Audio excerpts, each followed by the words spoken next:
it seem like these wonderful, great qualities that this man has in the way that he presents himself, as if he's not black excellence, and He's he not is. black And then you're excellence. listen to me, listen to me. He's Then you not. talk You about can't. degenerate I'm a man. behavior, You like gonna selling determine drugs that. and being aggressive and toxically masculine as what constitutes a black man. It does It not. is. Regardless of if you were That's the raised in a American way. two-parent household. Hold on, JP. Regardless of if you were raised in a two-parent household or not, obviously the fruit that fell from the tree is showing, right? It's not glowing. So let's just go and keep this flowing. Jay Prince, I had a question for you. Yeah. So you mentioned that you shouldn't listen to women. I dig it, right? I don't listen to women. Understood. However, you contradicted yourself a little earlier because you said that dude's supposed to be listening to their mammy when it comes to learning how to fight and everything else. So where do you draw the line with that? Okay. A lot of times when women speak, you don't listen what they speak. You watch what they do because they tell the truth with their actions. And by the actions that we was taught by our women showed us how to be gangsters. Mama and them showed us this. When a white man came over and white man disrespect or hit a white woman hit a black woman gonna hit you back. She not finna go march, right? She not finna go think about the consequences of she can't get no job. I watch my aunties and them cuss the bosses out, cuss the police out. When the police pull you over, bitch, I ain't going no motherfucking way. The black man would have been walking on his tippy toes. Here's my driver's license. That's true table type of shit. Man, you done got me bent. That's what I'm saying. So when black women speak, no, you don't listen to that because you can't hold women to a logical point of view because they is 100% emotional. And so a lot of times they're gonna go off what they feel. And so when they articulating from their voice, that's why I think women are better when they are better when their mouth is quiet. Because So why was a you lot of listening to time, your a lot of car the times whole they time? don't say no stuff that they really stand on. Women don't speak what they really stand on.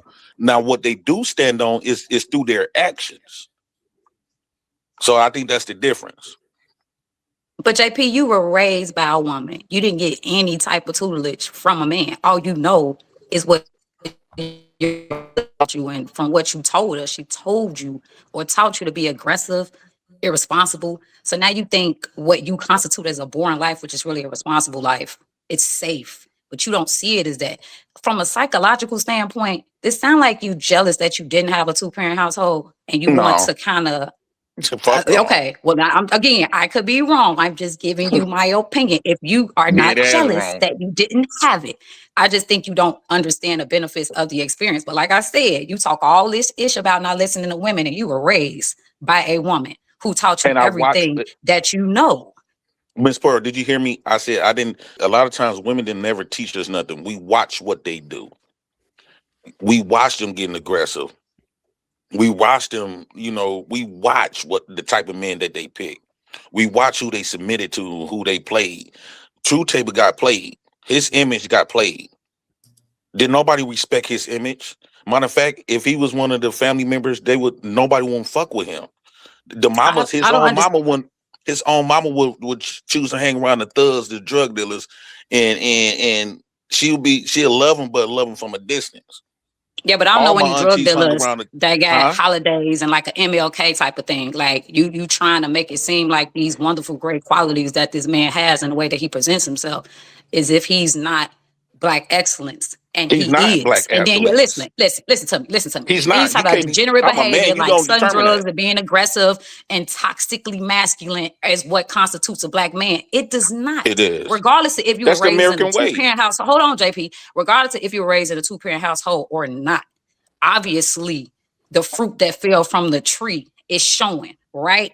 It's not glowing. So let's just go and keep this flowing. For me personally, if I had a choice between if I'm going to raise a son that is going to turn into a man and he has to end up being a J Prince or a True Table, I don't know nobody on this panel around the world with common sense that's going to pick a J Prince.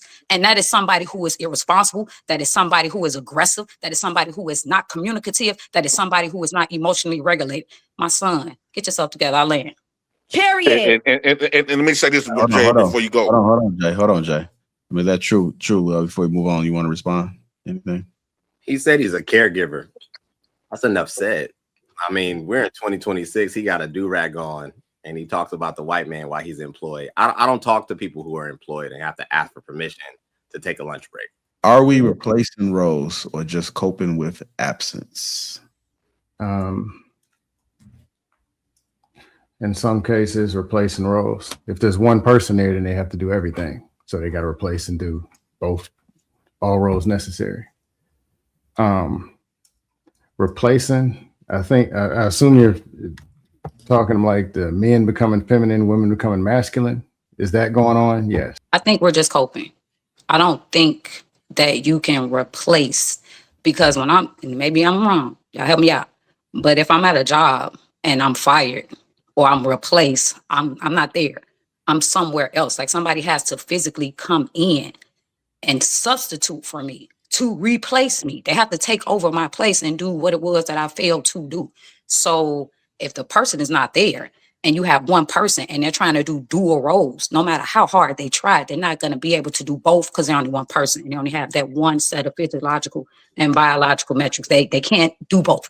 That's like me trying to be my kid's mother and father. There are some things that I may be able to contribute, but I am not that man, not the way that he thinks, the way that he operates. I would never be able to give that qualifying experience to my kid, no matter how much I loved them, how much I wanted them to. So maybe I'm thinking a little too deep when I hear replace.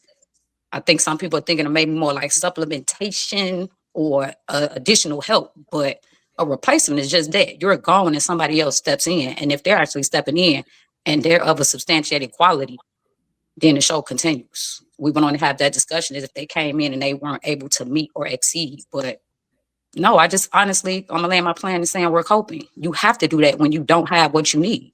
You're just gonna go without. Or again, you're gonna try to supplement. I think it could be a little bit of both, but I think it's really hard to do that if you are a mother and you are trying to, just say if there's children, take the children everywhere,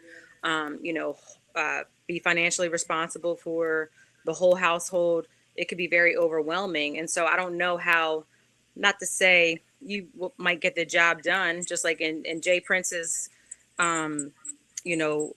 background, his mom took care of everything. So like, is it effective? I mean, are you getting the job done? You're doing what you got to do, but you lack in something.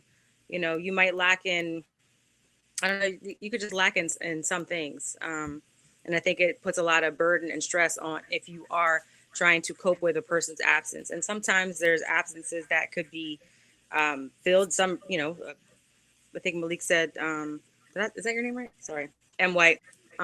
He said his father had passed away, something like that. You have to step up to the plate and kind of fill all the roles, whatever that may be. Yeah, I think people are trying to cope. And that's respectable. If something is put on your shoulders to carry, you do what you can. Are they doing effectively? Probably not. But replacing roles, I don't really think you can replace roles. If I was a man in a position to where I had to raise a child by myself, I could not replace that mother's role, vice versa. I think people are just coping on what they can. It's commendable. Is it effective? That's subjective. As a father who raising 3 daughters by myself, been doing it for 10 years, I don't see myself as coping. It could be effective. You could have 2 parents and it could be this. Like I got a cousin that got 2 parents. His kids got 2 parents because he married his wife and he raised up the kids. And dude, his kid, one of his son is a loser.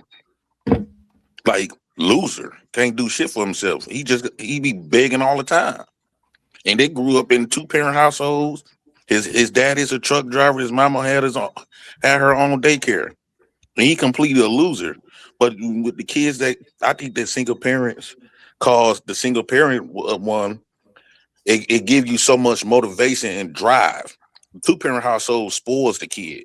1-parent household, it gives them that drive, that motivation. It gives them strength. 2-parent household ain't gonna do nothing but cripple them and make them spoil and feel like the world is entitled to them, and they feel like they should just get stuff just because woo at the bam. That's how I see the difference. I think I do think it's ridiculous, that point of view, because just because somebody's in a single parent household don't mean that they like are without certain like like they got a fight and like all these. I don't know who from the hood, but like you could tell when somebody like it was just certain. I knew certain people who grew up in their mom's house, but like they had all the money, right? Like you can say who had the dirt bikes, who had the like the freshest gear and all that type of stuff. It wasn't people from the 2-parent households, right? It was the niggas who family was in the streets, right? Typically, growing up. So the idea that like you a single parent household to make you feel like you gotta like I do not agree with that. And I think also what plays a part is like how many kids are inside the house. Because if you got 4 kids, 5 kids, the harder it becomes to give attention to them individually. So that's another part that I think goes into the equation is like how many kids are inside of the home. So